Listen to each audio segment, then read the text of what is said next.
All right, thank you so much, everyone.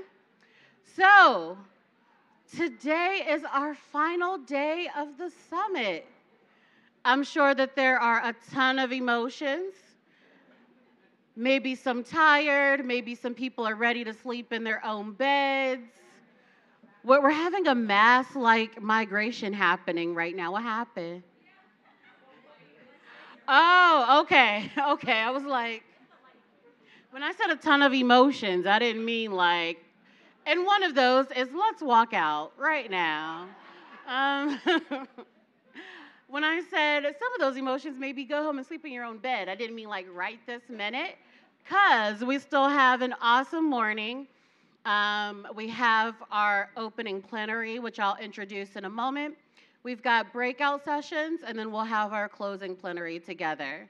So we're not going to keep you a full day, but it will still be just as impactful.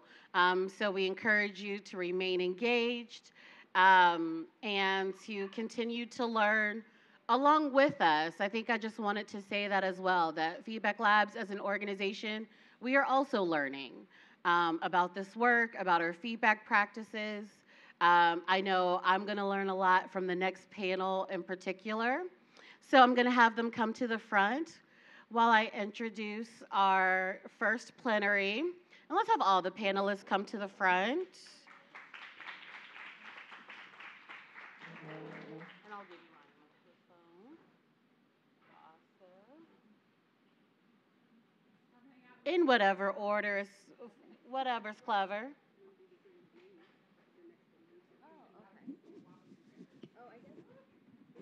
We're going to have a spinning contest. That's why this happened. Lindsay's off to a great start. All right, so for our opening plenary for this morning, this is a part of our Advancing Equity track. So remember, when we started on day one, we talked about how we had 3 tracks running throughout the entire summit that you could either follow along in order to get a deeper understanding in one particular feedback area, or you could kind of mix and match, get recruited off the sidewalk to attend certain sessions. I'm sure you ended up in a lot of sessions in a lot of different ways. But for this particular plenary, this is about an overview and a deeper understanding for our Advancing Equity plenary, which is particularly special to me. I know we talked yesterday with Lab Storms. You're supposed to love all your children the same, but I 0.1% love Lab Storms more, and I feel the same way about this particular plenary. Again, I feel seen, but maybe not known. So one of the things about my role at Feedback Labs is that I'm responsible for leading our equity work. And putting together this Advancing Equity plenary, it was really important to me that we center a conversation that at least I don't think is happening enough in the landscape of equity work. We'll hear from our panelists about what they think the conversation around disability and accessibility and how that conversation is happening in feedback work. But I know that it was important to me because when we think about equity as an organization, we like to start with what does success look like? So what is the end goal, whether it's for our organization, for organizations that we're working with? What is that vision of success? Then we survey the landscape and we say, does everybody have a clear pathway there? Or are there people for whom that road is a little bit rocky? For whom that pathway is a little bit longer? For whom that pathway is a little less clear? Whether we're talking about health, mental health and well-being, school outcomes, strong families, or resilient communities?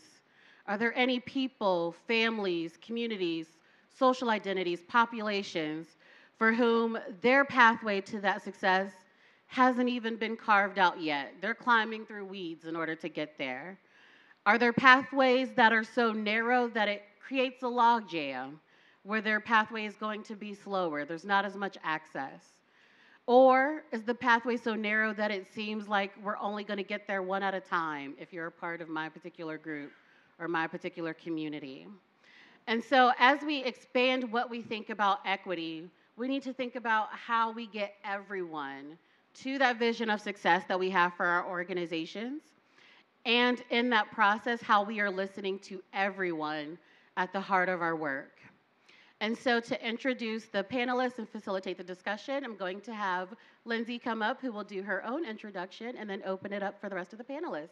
Lindsay. Good morning, everyone. Happy Friday. Is everybody excited to go back home and sleep in your beds or wherever you're headed next? Yeah, me too. I am Lindsay Church. I am the executive director and co-founder of Minority Veterans of America. I'm probably going to swing in this chair this whole time. I'm really excited to facilitate this session. I am a trans and non-binary person who has disabilities, mental, cognitive, and physical disabilities. So it's really exciting to me to be a part of this conversation, to learn from these folks. I do use they, them pronouns, and there will be time for questions for you all at the end, by the way.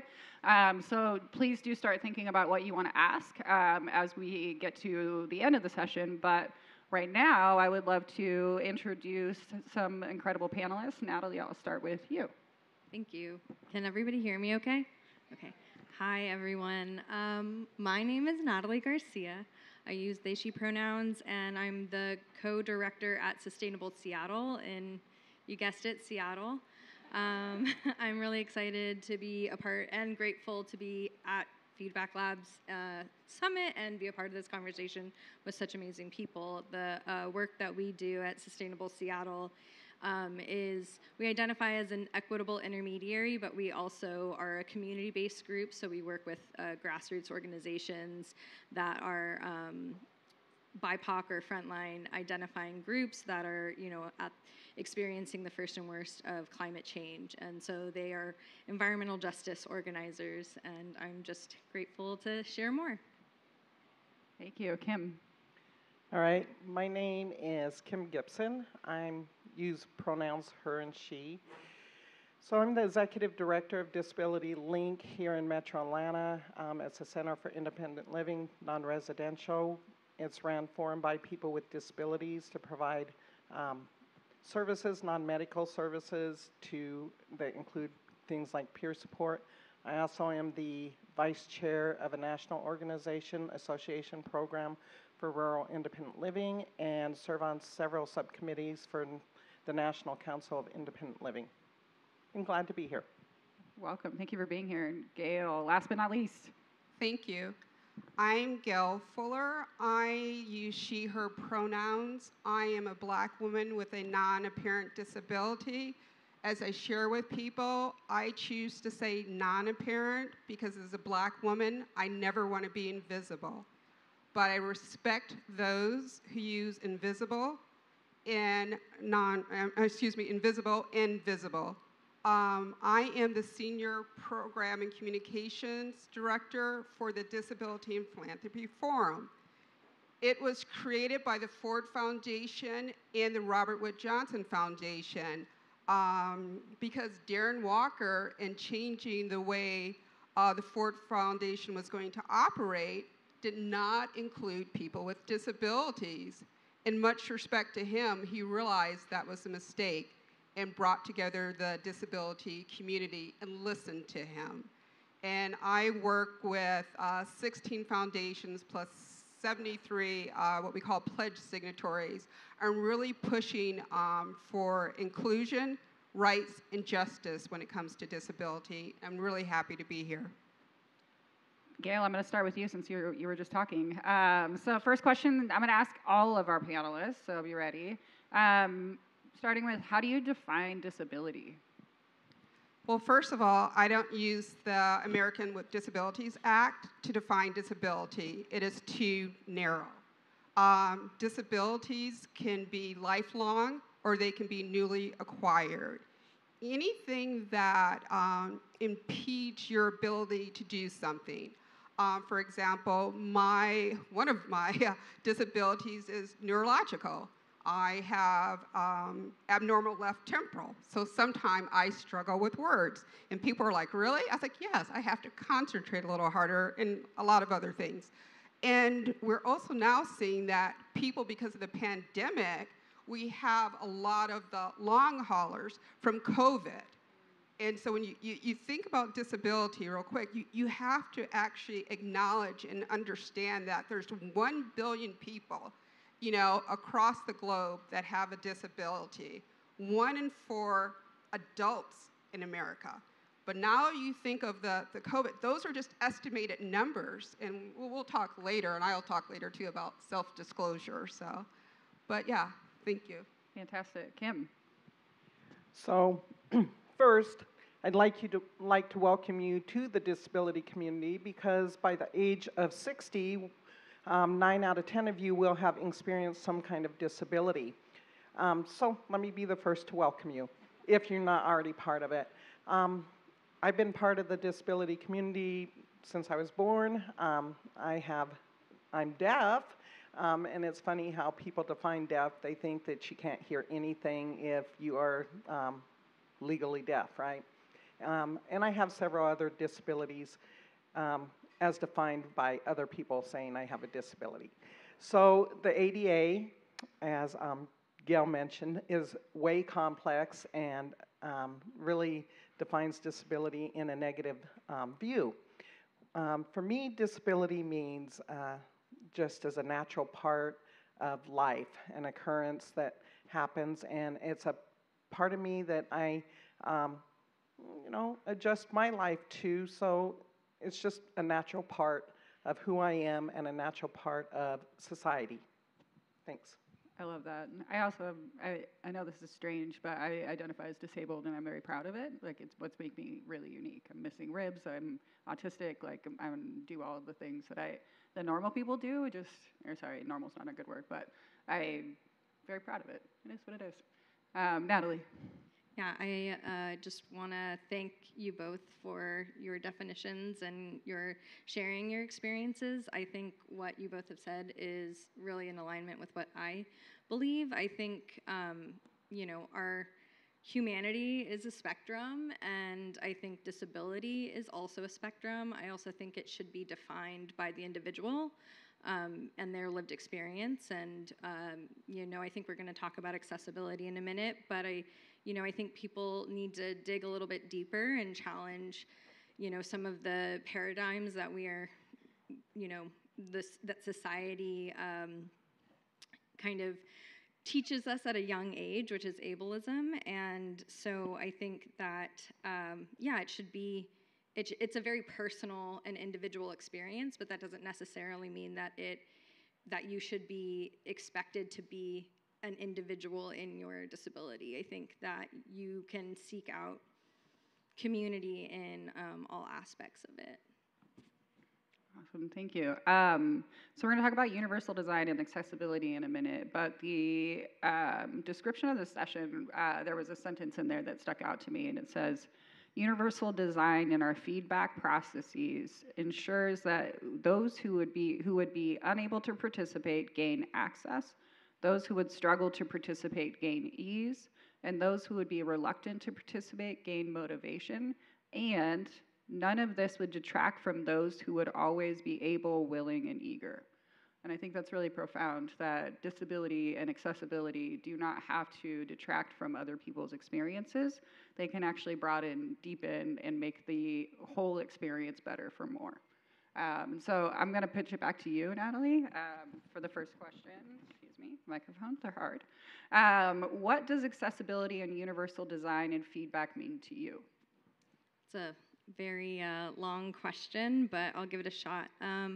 So I'm an educator at heart. I'm a scientist by trade, and I teach as well. And so I think, accessibility is something that we talk a lot about through an equity lens, whether it's racial equity or social justice. And I think for me, accessibility and universal design go hand in hand. Just plan for accommodations.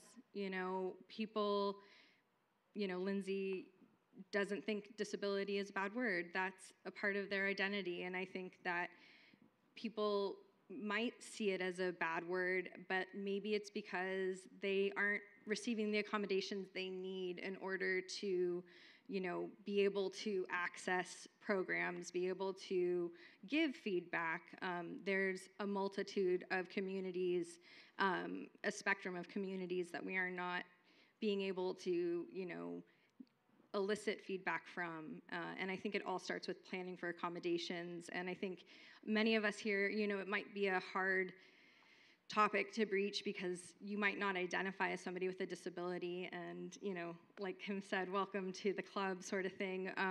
And many of us have probably been with a mentor or a teacher, and they've said, hey, just pretend you're talking about your work to somebody who's never ever heard of it. And so I think that that's a really good example of universal design, because it's not that you're planning for all types of people to be able to access your program, your funding, whatever it is that you do. And that can also mean age. That can also mean language. That there's a lot that it touches on. So having multiple eyes and having thought partnerships as well, I think is something.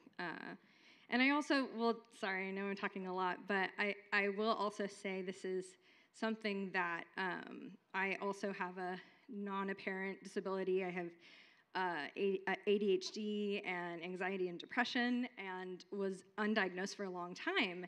And I think I had to really dig deep around asking for quiet time to process, and thinking that there was something wrong with me because I wasn't able to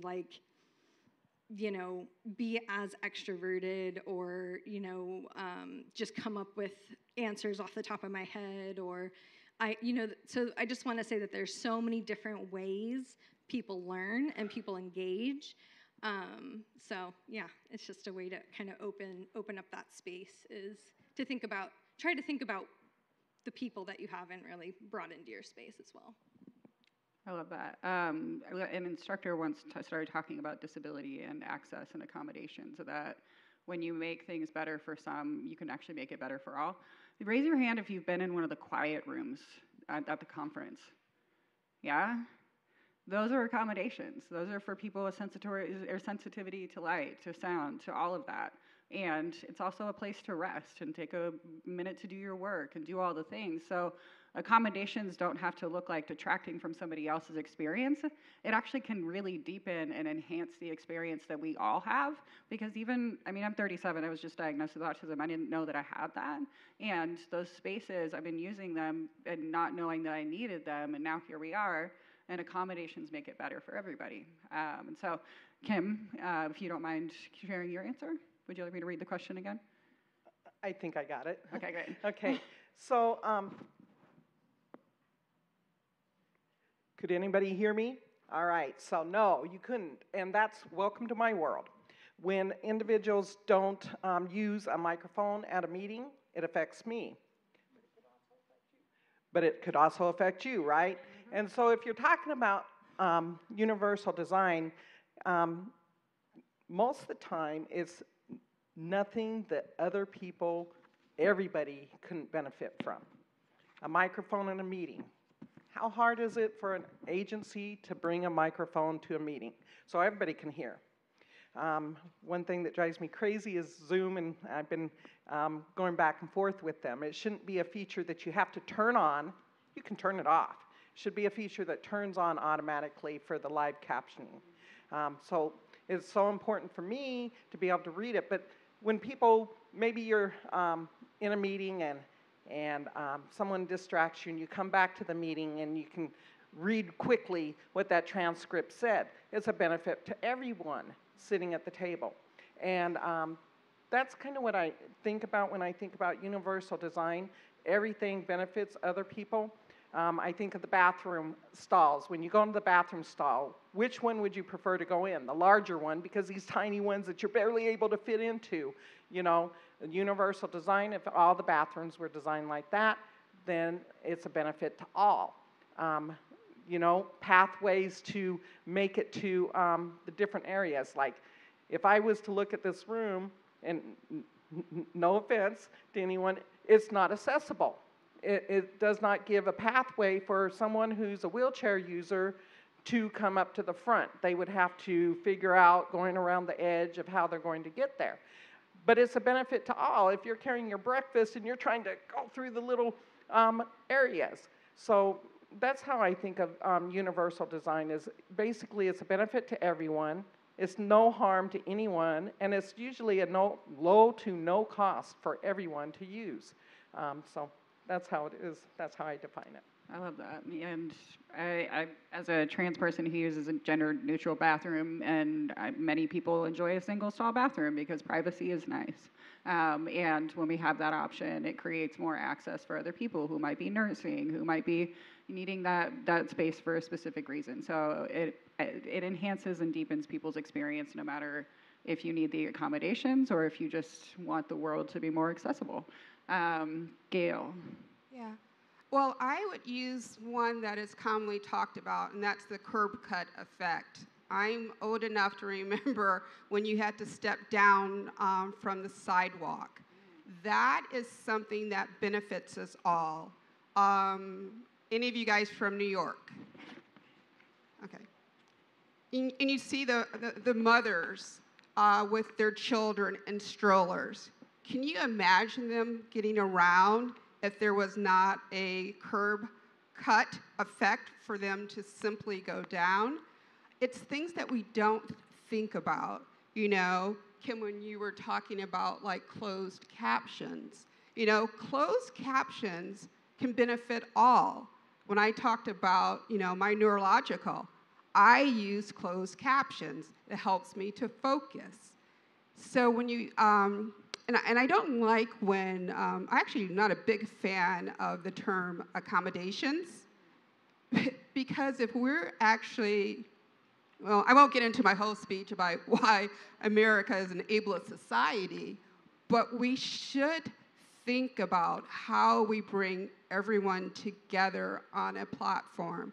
I have a coworker who is a wheelchair user, and we went to a conference, and they thought they were doing their best, but something like, okay, how is she going to go on stage if there's not a ramp to get her on the stage? And so I'm going to stop there because I am a soapbox person once I get on a subject. I don't know. After this, we're going to have a conversation about how ableist America is, and if you want to join us, we'll be at one of these tables, I'm sure. All right, Kim, I'm going to start with you on this question. What strategies have you used to improve accessibility and universal design in listening to those at the heart of your work, if you're a direct service provider? And what strategies have you coached other organizations to use to improve accessibility and universal design in listening to those at the heart of their work? So at our agency, we bring everybody to the table, and we listen to what individuals say. So nothing is more frustrating than you walk into a room and they're like, well, we got together and we figured out what you're going to need. Okay? Well, you didn't ask me what I'm going to need, you know, so we really believe in this philosophy in centers across the United States. There's over 500 centers for independent living, nonprofit organizations that's ran formed by people with disabilities. It came out of the Rehabilitation Act and formed these that people with disabilities are the experts in their own lives. And so we do this nothing about us without us concept, right? That should be anywhere. And we bring to the table different identities of, and by that I mean, you know, people with disabilities that intersect with people of color, LGBTQIAP, whatever, religion, different things, and we say, you know, how can we improve? So at our agency, you know, you come up and you'll hear a voice mechanism that welcomes you. Well, that welcomes, everybody feels good about that. They're like, oh, wow, you know, this is disability linked, but it also supports those who are blind or have visual impairments. And then all the way through, you know, looking at different things. But we have comment boxes, web page comment boxes to say what's going on, what do we need to improve upon, how do we make things accessible. We also do the ADA checklist. So I can I now, I've been doing it for 20 some years. I can walk into a room and decide, what's what's not right. But we go through our offices and do that, and we encourage businesses. We did 21 on-site ADA checklists with healthcare providers in Metro Atlanta this last year, just trying to improve their offices. But it's really bringing the folks to the table to say, what's the need, and not guessing. As soon as I tell people I'm deaf, they're like, oh, I don't know sign language. Well, guess what? Only 1% of the people who's deaf know sign language. So I don't know I know a little bit, but sign language would not do me any good. So not guessing what's going to happen. And then just preparing, knowing, standard things like the mic, captioning. Even at our regular meetings, we'll turn on Zoom because that's the easiest low-cost one. But I have to warn you that sometimes that's not the best option for some people. Now, my choice is that works for me, while other people, it doesn't. They'll need the captioner to caption the words. So there's different mechanisms. You have to ask the people, ask the individuals, but there is just a general broad view that you can do and think when you're doing accessibility, like the room space. I have to tell this story. I'm sorry if I'm talking too much, but I can remember I was out with a group of colleagues of mine, and one was a wheelchair user, and he would go all the way around. And I said to him, why are you going all the way around? This door just has a lip like, maybe an eighth of an inch. And he says, all right, Kim, here you go. And he transferred over onto the bench, and he said, have at it. I said, okay, no problem. So I got on it and went over there, and I almost flipped. And so, bringing awareness of that to me, where I thought, oh, no big deal. So it's asking individuals, is there something, accessibility that you need? But also, like I said, the broad spectrum of it. I can tell you when individuals start in our organization, they're really shy about sharing that that they have a disability. Even though we say we're ran for and by people with disabilities, they'll say, well, I don't have a disability. And I'm like, okay, that's no problem. I mean, we're already at 98%. We're well over our threshold of having people with disabilities. And then later on, they come back and they'll say, you know what? I have always been worried about getting a job because I have bipolar, or I have ADHD, or I'm what they call low function or high functioning autism, right? Which is a whole nother thing. One of the individuals who's autistic at my center said, who's going to define whether I'm high or low? I'm autistic. I have autism, So anyhow, I'll get off my rampage, but I love there you that. go. And if you're interested about learning about high functioning, there's a book called Unmasking Autism, which is amazing. Also, nobody's allowed to apologize on this panel again.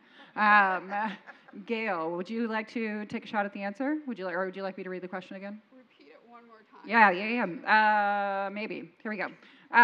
What strategies have you used to improve accessibility and universal design in listening to those at the heart of your work? And what strategies have you coached the other organizations to use to improve accessibility and universal design in listening to those at the heart of their work?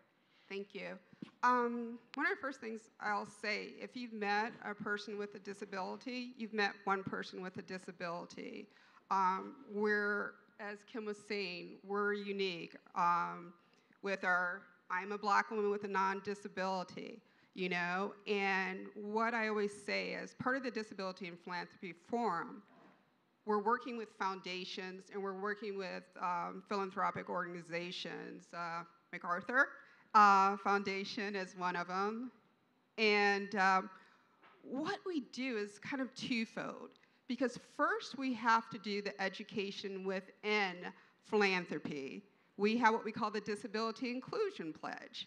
I'm quite clear that some people signed it just because another President Foundation said to sign it.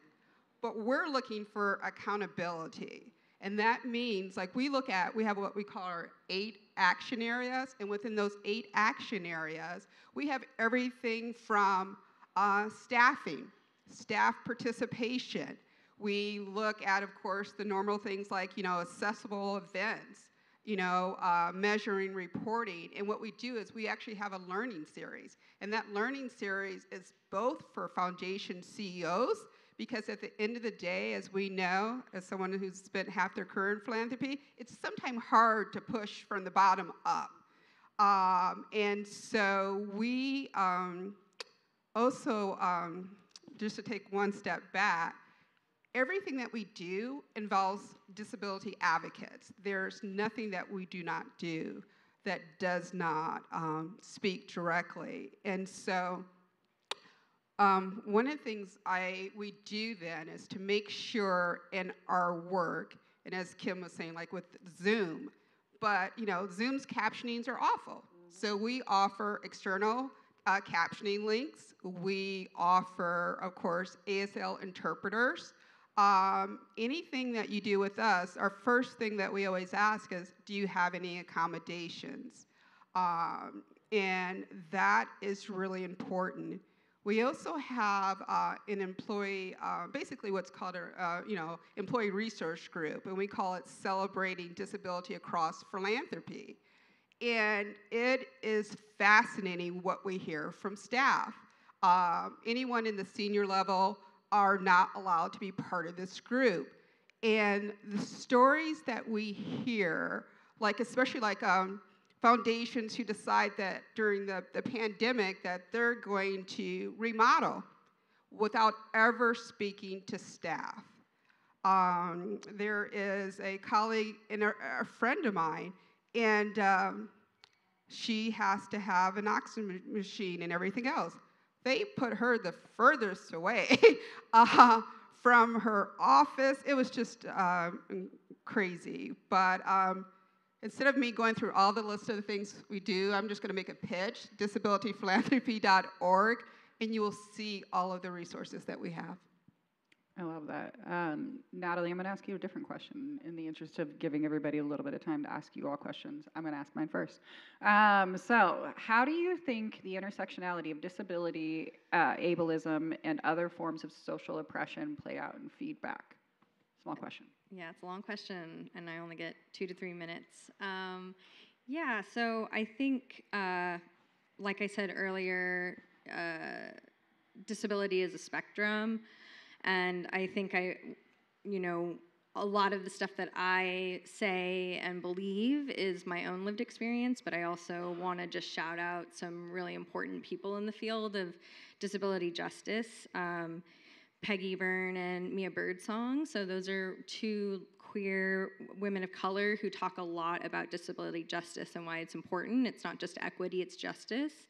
And then, obviously, Kimberly Crenshaw, who has paved the way for this idea of intersectionality and how we're not just one thing, right? So it's getting back to the spectrum. And so I can only talk about my experience and, my lived experience, and so with a disability. So I would say that I mentioned that I was undiagnosed for a long time. So I think that diagnoses can be extremely validating, but I also think that, what can also be extremely validating and powerful is doing our own,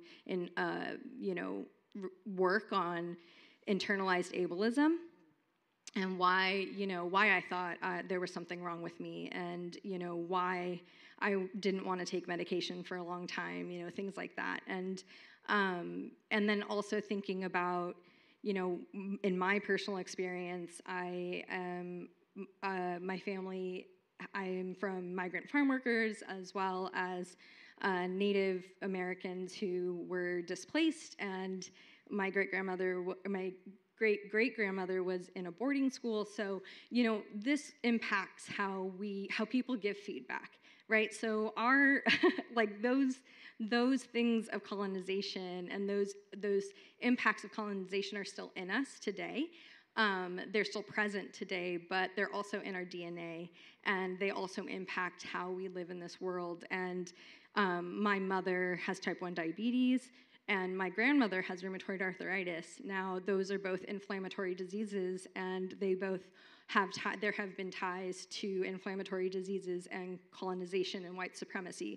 And so access to medicine as well as access to mental health care is really important to me, as well as it should be important to all of us in how we ask for feedback.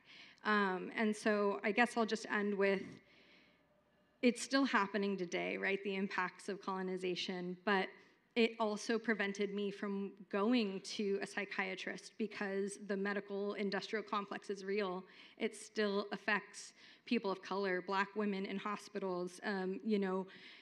We're sometimes afraid or taught not to go seek help. And so I think that that's going to be impacting how we receive feedback as well. So I just want people to be aware that, there was a lot of wonderful, rich discussion around building relationships. And I think that that's beautiful, but I think we also have to remember the people who are still impacted by some of the things. And we also talked about shifting power. And so I think we have to continue to think and unpack and work together to really ask these hard questions. Thank you for that. Kim, I have an individual question for you. What are some common missteps that organizations make in improving accessibility, and what can they do to course correct?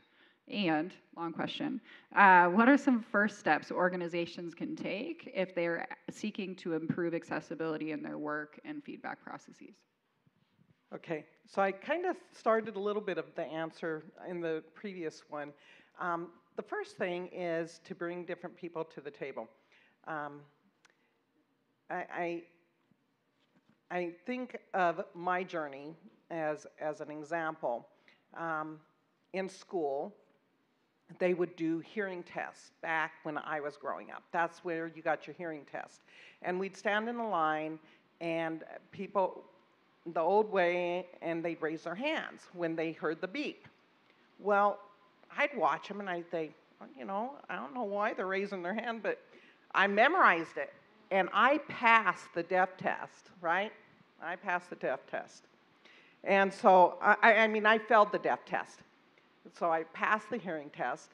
And in high school, I went, we had a big fair in the gym. And it's when the new hearing systems came out that was electronic, and you could go into the booth, and they put the hearing, and they measured you. And it took them a long time. I was like, why is it taking them so long? Because everybody else was out within 5 minutes.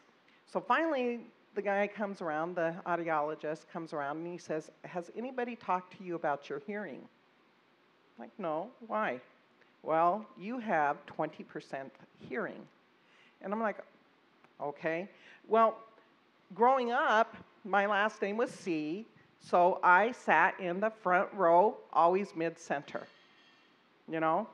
And so I could hear the teacher because they always stood straight in front of me. I had what they thought was a speech impairment, and so I did speech therapy for 5 years, where the teacher would, from first grade all the way through 6th grade actually, 1 day a week, 2 and 3 hour days, where the speech therapist would say, watch my lips. Unknowingly, they were providing me with an accommodation that was able for me to go to school, right? So what agencies do wrong is, a lot of times, is try to fix the person. There's nothing wrong with me. You don't need to fix me. People will come up to me and say, well, have you ever thought about hearing aids? I just told this to my staff the other day. We were talking about it. And people come up and say, have you ever thought about hearing aids? And I'm like, have you ever thought about getting a makeover? So fix that ugliness? I don't know. So anyhow, that's a common mistake is, instead of asking, they're like, oh, let me go ahead and fix this because we have this wheelchair user, so let me put them out in the middle of the the office, and we'll make their space really big, and you know, and that may not have been the accommodation the individual needed, you know. So not taking into account and bringing forth those ideas and thinking about it. One thing that we've done is open it up to individuals to create different workshops, to create different aspects. So one program that came out of our board members came and said, you know, we'd really like to address police violence against people of color with disabilities. What can we do? And I said, well, you know, bring together a peer support group if that's what, you know, we'll support, we'll host the meeting. And Anthony Hill's fiance came, and the individuals came together, they developed the workshop. Through the process, they identified that the police weren't going to be involved very much with them, so let's do a crisis intervention workshop, and they created that. So providing the opportunities for employees to take ownership is really the best step in creating accessibility and in creating different things. And then agencies being open to feedback, you know, taking away the fear of white fragility, that we hear that word a lot when white people hear that word fragility, it just tenses up. Instead of doing that, being open and saying, okay, so we use Us Protecting Us group to used it, asked them if they wouldn't mind looking at our policies to see if there was anything they would suggest. But we didn't stop there for just people of color, right? Because just because you're a person of color does not make you hold the responsibility of fixing the environment. Just like it's not my responsibility as a person with disability to fix societal change and to tell you. So it's also educating across the border of what accessibility means, whether it's you decide as a group to say, hey, let's take a ADA checklist and go see if our offices are even accessible. You know, so it means taking ownership and being accountable. Agencies, what they do wrong is depend on that one person to tell them what they are doing wrong, you know, and that's not fair to the person with a disability to tell them, because I'm only one person with a disability with a hearing. What works for me may not work for everybody else that is deaf and has passed the deaf test. That may not work for that individual. Our organization, we listened and gained the different feedback, and then when somebody says, you know, we'd like to see this. So we have a safe space, or the Serenity Room, where individuals can go down and decompress. And it's not only, I've seen people raise their hand and when they said, how many of you use the quiet room? Well, I'm going to bet that some of you don't have a disability, and the quiet room was a great area for you to gain your space back. And that's the same concept that we use at an agency, is just because we created that space, we don't say to them, only people with sensory issues or diagnoses can use that sensory room, and we call it the Serenity Room. And so, and putting labels that relate to people with disabilities is another issue, another thing the agencies do wrong. They're going, they say, oh, wheelchair users are going to be in this area, and you know. So that's just kind of my feedback. Thank you. Yeah, I was actually, while you were talking, I was thinking about don't make accommodations embarrassing. And that, like, you should just be able to navigate the space, and nobody actually, I would love a space where nobody knows that I'm anything besides me. You know, I need special chairs because I have a spinal cord stimulator, and sometimes people will give you a special chair and it'll be 17 feet tall. And you're like, hi, everybody. I have a spinal cord stimulator and have a special chair. And it's like, these are things that can make it stand out more and make it really kind of embarrassing that you need those accommodations. So I would really love the, like, ADA checklist. Let's do this before we get there so that people understand, like, you can correct before it happens. So thank you for that. Gail, I'm going to ask you a question. I'm going to ask you to be brief so that because we have 10 minutes left, and then I'm going to give one. Yeah, okay. So how can philanthropic organizations support their grantees and transform their own organizations to improving accessibility? All right, so I'm actually going to then start with the fact that of U.S. foundations, 2 cents of foundation dollars actually go to disability, and that is usually in the relationship of the medical model. If foundations are really trying to create justice and equity, you can't do it without disability. And our direct message to the philanthropic community is that more money needs to be invested in disability rights and disability justice. You can't talk about economic justice without talking about disability. You can't talk about climate change justice without talking about disability. Basically, there's no justice without disability. Within their own organizations, they need to listen to staff. They need to hire disability consultants to come in.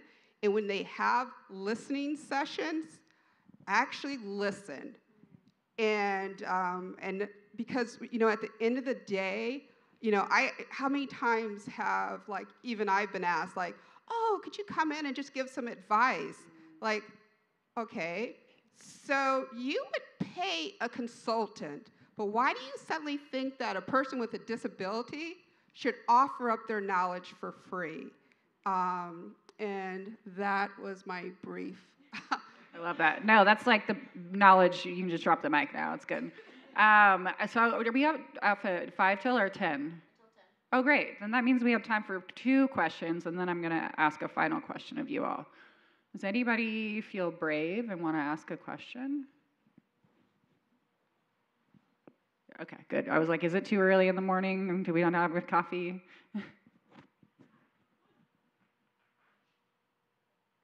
Oh, we're going to need a microphone.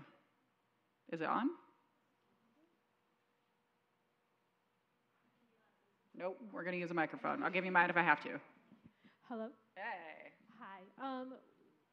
In this conversation, we were talking about kind of like, almost like English speaking. So I was just wondering, like, to bring in the nuance of immigration or non-English speakers when thinking about providing services and eliciting feedback, and also kind of like the low patience people have or the misunderstanding of not even knowing what's going on. So I don't know if I have a question more than, is there anything that you all would offer about that intersection, bringing in immigration, non-English speaking, and how to put that at the center of your recommendations? Does that make sense?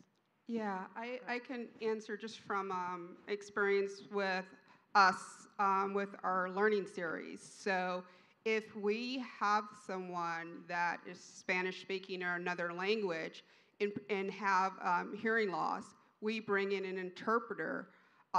We also are very cognizant of using also Black interpreters, especially when we are looking, for example, we're doing one on communities of color, because there's a certain way that we may communicate with our hands and other things that honestly a white ASL interpreter couldn't understand. And so it really is going back to looking at who's your audience, who are you trying to speak to, and what would make them bring them into the conversation.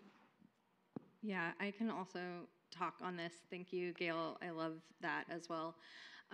So obviously, well, maybe not obviously, but my father's first language was Spanish, and he didn't learn it until he was in school, and he wasn't allowed to speak Spanish. So it is, non-native English-speaking communities are really important to me, and understand and eliciting their feedback, right? And we work with a non-native English speaker. I work with one who, we're a remote team. We work a lot on Slack, and it doesn't take a lot to download an app that will do translation. We use DeepL, or Deep Learning. It's an AI platform, and they also do documents, like Word documents. So that's just one thing. It's not going to be, perfect, but it's one thing that we can do. And so on all of our emails, I do English and I do Spanish because I know that this person speaks Spanish first.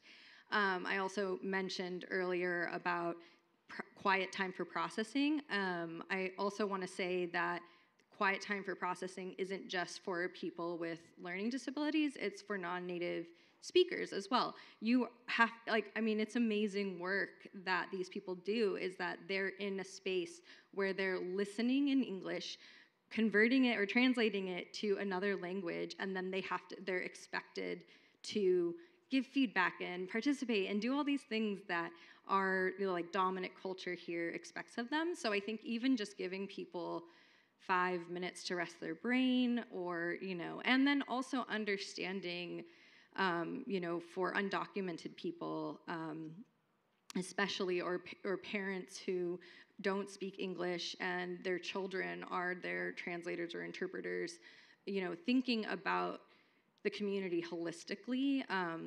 We do a lot, we're trying to get initiative off the ground of healing-centered engagement, because we understand that climate anxiety is real, but also all of these impacts of climate injustice and social injustices impact us. So just trying to make space for healing as well. So. Your answer just blew my mind. I was a linguist in the military. I spoke Persian Farsi for the Navy, and the fatigue on your brain, literally you're just processing all of these things into so many different languages, and it's exhausting. I forgot how exhausting it's been years, but just that time to set things down and not have to translate for a minute and just have that, the value of that is a lot. So thank you for that. Do we have one more question from the audience? Anybody? Yay, there it is.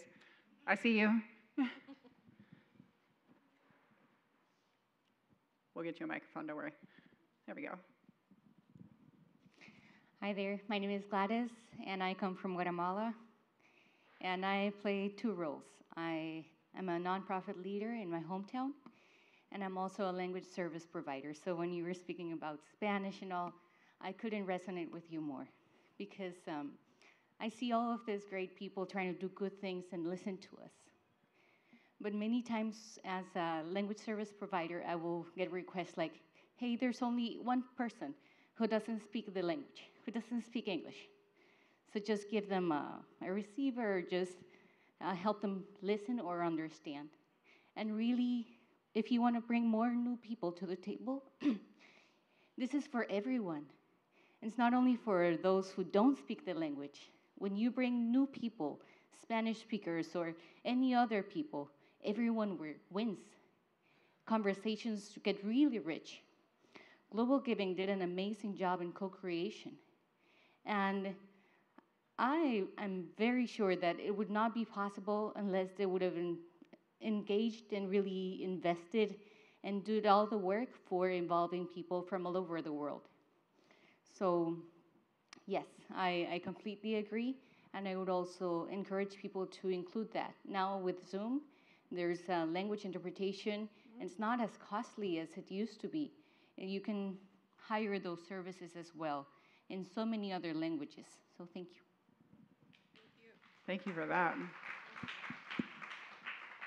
I'm seeing Annie pointing at something. One more question. All right.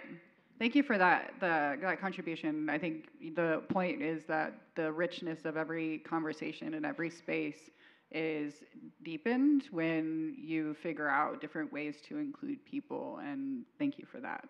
We have time for one more question, and then I'm going to ask you all for your closing thoughts, so please start thinking now about what nuggets you'd like to leave with your colleagues and friends. Thank you. Hi, everyone. Michelle Hughes, National Young Farmers Coalition. The Young Farmers Coalition is, we take a lot of feedback. We have events both online, in person, all of the ways you can engage. And I think we have developed a very long list of all the ways that we can be accommodating. We often cannot, and perhaps don't need to provide every single one of those things at every event. And my question, and I don't know that there's a short answer to it, is without asking for more labor from the specific audience that is going to be at the event or what have you, we have registration forms that say at the end, what can we do to accommodate you? Sometimes I find, especially in a small group, I don't know specifically what this group needs, and I don't want to provide, with the limited resources that we have, a laundry list of things that actually maybe are not helpful to the specific needs of this group. And I'm having a really hard time trying to get at that without asking the participants directly to like rehash all of that and do the labor. I don't know that there's an easy answer for this, but I'm wondering if you have any tactics or like how we could get that feedback without being extractive. Yeah. Can I take that? So for us, just like you said, there's a bunch of different things. You could go down a rabbit hole trying to meet individual unique accommodations. So you can take a general overview of it to begin with, that every meeting you're going to have a mic. Every meeting you might have, live transcription, which is different than captioning, and that's low cost. And then in your registration forms, it's perfectly acceptable to say, is there accommodation that you need? Please contact us. That way you can set it up for that.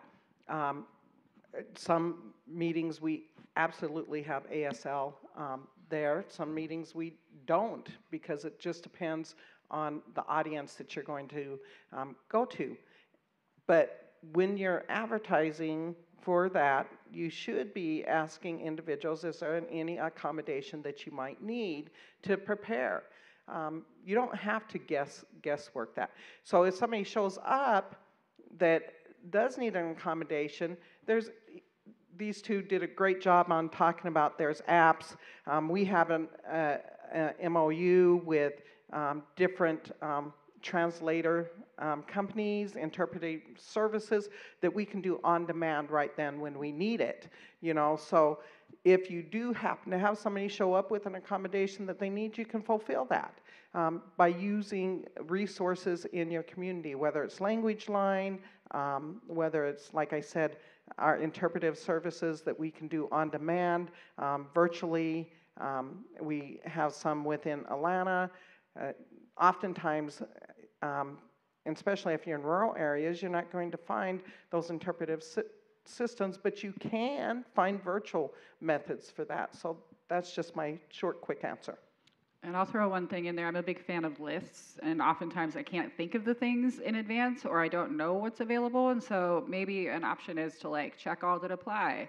We can and have in the past provided these accommodations. Do you need any of these? And leave another option that says, these are the things that I need in addition, so that way people aren't grasping for what do I have to tell them, or what is the minimum, what you were saying about the minimum, these are the things that we always do, and then here's some other things that we can do to deepen that. So just giving people options and letting people know what's available sometimes, because my brain doesn't give me all the things at once.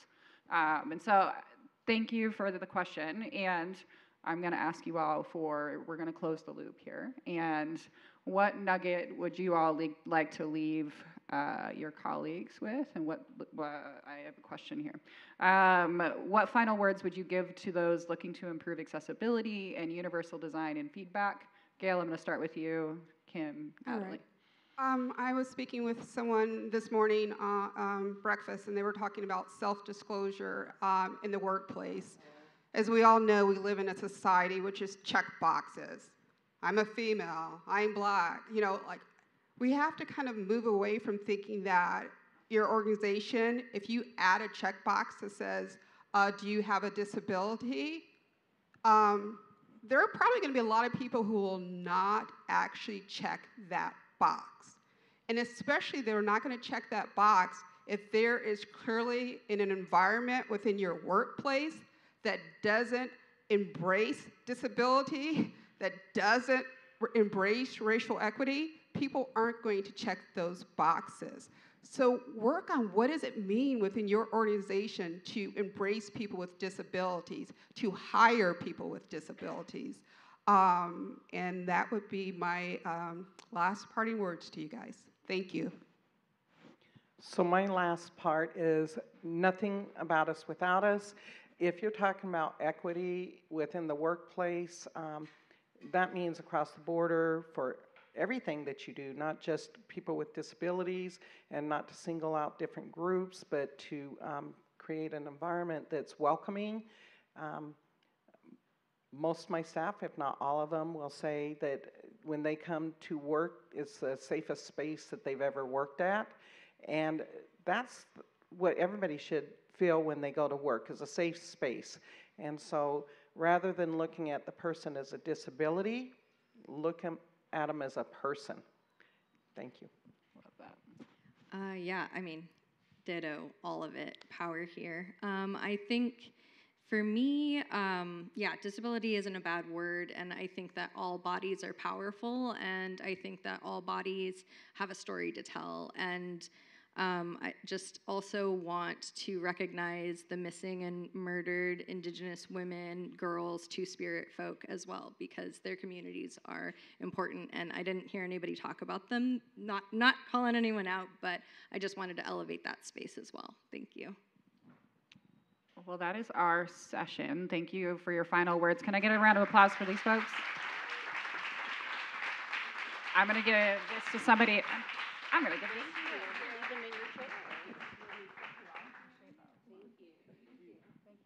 How was that for starting the morning?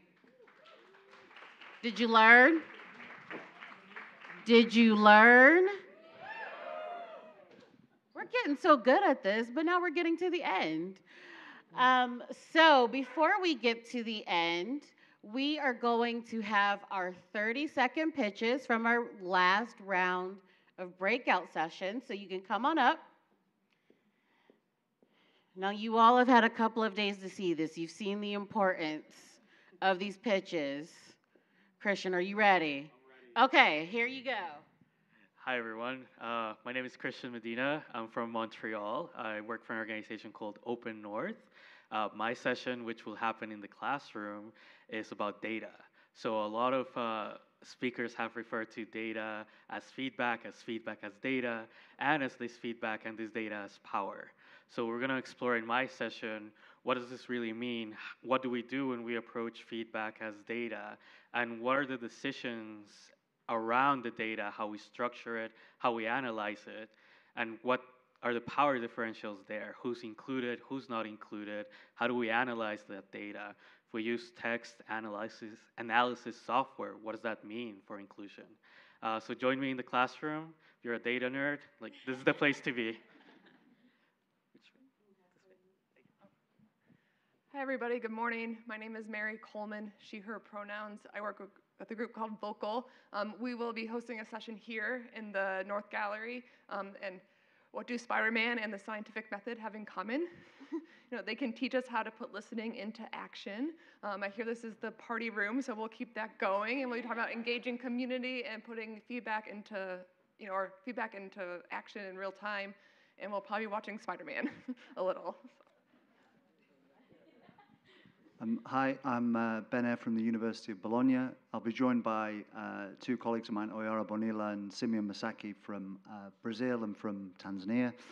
And we'll be talking about the role of qualitative research in listening practices and really trying to talk about listening at scale. So we're exploring some case studies, including Bolsa Familia, Give Directly, some sustainable agricultural programs.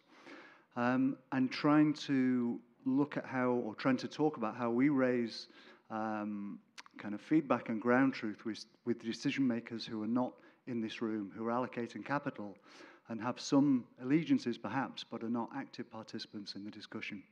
So please do join us. Oh, sorry.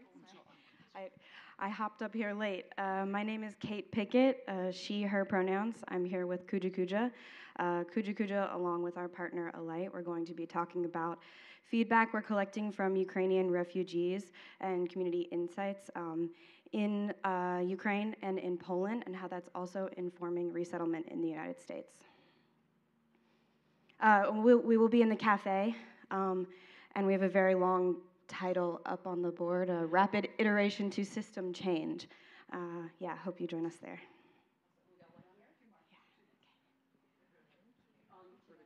Yes, we are together. Hello.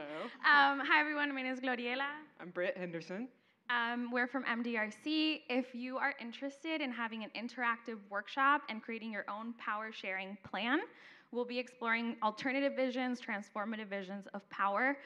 We are both evaluators, but we invite everyone from nonprofits to funders, philanthropists to join us in thinking about what really does power sharing mean. We've been talking a lot about it in this conference, and we really want to dive into the details of how we do it in our work. So we hope you'll join us.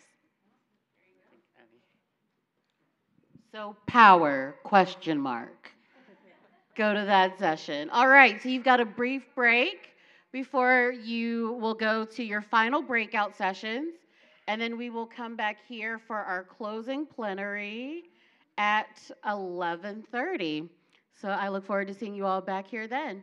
Enjoy your breakouts.